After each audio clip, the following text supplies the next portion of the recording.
அனைவருக்கும் வணக்கம். நம்ம இப்போ பாக்கியலட்சுமி சீரியலில் என்னெல்லாம் சுவாரஸ்யமான விஷயங்கள் நடக்குதுன்னு பார்க்கலாம் வாங்க. நம்ம பாக்கியா பக்கத்தில் பார் ஓப்பன் ஆகிறத நினச்சி ரொம்பவே வருத்தத்தோடு இருந்தாங்க.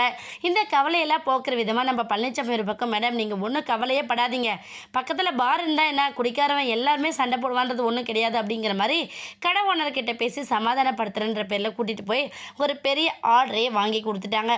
இதனால் பாக்கியா ரொம்ப கன்ஃபியூஸ்டாக இருக்காங்க. என்ன பண்ணுறது ஏது பண்ணுறதுன்னு ஒன்றுமே புரியல. இவர் வேற ஆர்டர் வாங்கி கையில் கொடுத்துட்டு போயிட்டாரு.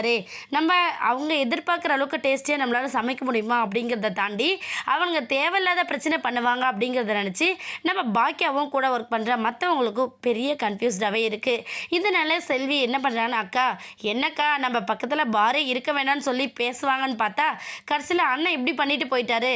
இதனால தேவையில்லாத பிரச்சனை தாங்க வரும். குடிக்காரன் ஒருத்தன் காரமாக வேணும்னு கேட்பான், ஒருத்தன் இன்னும் வேணும்னு கேட்பான். அதே மாதிரி நம்மளால் சமைச்சு கொடுக்க முடியுமா, அவங்க டேஸ்ட்டுக்கு ஏற்ற மாதிரி நம்மளால் முடியாதுக்கா அப்படின்னு சொல்லிட்டு செல்வி சொல்ல உடனே பாக்கியா வந்து என்ன பண்ணனா, செல்வி தேவையில்லாமல் நம்ம நெகட்டிவாக இருக்கக்கூடாது.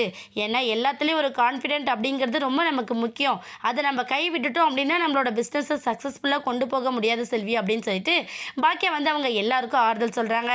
எல்லாருக்கும் ஆறுதல் சொன்னாலும் நம்ம பாக்கியாவுக்குள்ளேயே இந்த சந்தேகங்கள் இருந்துக்கிட்டே தான் இருக்குது. ஆனாலும் பழனிசாமி சார் ஒரு பக்கம் சப்போர்ட்டில் இருக்காரு அப்படிங்கிற தன்னம்பிக்கையில் ரொம்ப தைரியமாக அந்த ஆர்டருக்கான எல்லா வேலைகளும் ஸ்டார்ட் பண்ணிட்டாங்க பாக்கியா.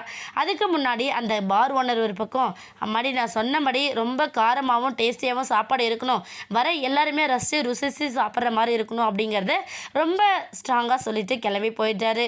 இதனால பாக்கியா என்ன பண்ணுறாங்கன்னா, சரி நம்ம ஆர்டரை ரொம்ப கச்சிதமாக முடிக்கணும், அதே சமயத்தில் நம்மளோட கடை பேரும் எக்காரணத்தை கொண்டு கெட்டு போயிடக்கூடாது, அந்த மாதிரி நம்ம ஒவ்வொரு விஷயத்தையும் பார்த்து பண்ணணும் அப்படின்னு சொல்லிட்டு எல்லாத்தையுமே ரொம்ப பைசியாக ரெடி பண்ணிக்கிட்டு இருக்காங்க. கண்டிப்பாக இதனால் யாராச்சும் ஒருத்தர் குடிச்சிட்டு வந்து தேவையில்லாத பிரச்சனை பண்ண தான் போகிறாங்க. அந்த பிரச்சனையை நம்ம பாக்கியா எப்படி எதிர்கொள்ள போகிறாங்க. அது மட்டும் இல்லாமல் ப்ராப்ளம் நடக்கிற ஒவ்வொரு டைம்லும் கண்டிப்பாக நம்ம பழனிசாமி சாரால் கூட இருக்க முடிய போகிறதில்ல. ஏன்னா அவர் ஃப்ரெண்ட்ஷிப்போ அப்படிங்கிற ஒரு முறையோடு அப்பப்போ சம்டைம்ஸ் மட்டும்தான் வந்து போகிறாரு. ப்ராப்ளம் நடக்கும்போது பழனிசாமி கூட இருந்தார் அப்படின்னா ப்ராப்ளத்தை ரொம்ப ஸ்மூத்தாக ஹேண்டில் பண்ணிடுவாங்க. ஒருவேளை அவர் இல்லை அப்படிங்கிற பட்சத்தில் ப்ராப்ளம் ஏற்பட்டால் அதை நம்ம பாக்கியா எப்படி கிளாரிஃபை பண்ணுறாங்க அப்படிங்கிறத வெயிட் பண்ணி பார்க்கலாம். இந்த வீடியோ உங்களுக்கு பிடிச்சிருந்தா மறக்காமல் நம்ம சேனலை சப்ஸ்கிரைப் பண்ணுங்கள். தேங்க்யூ.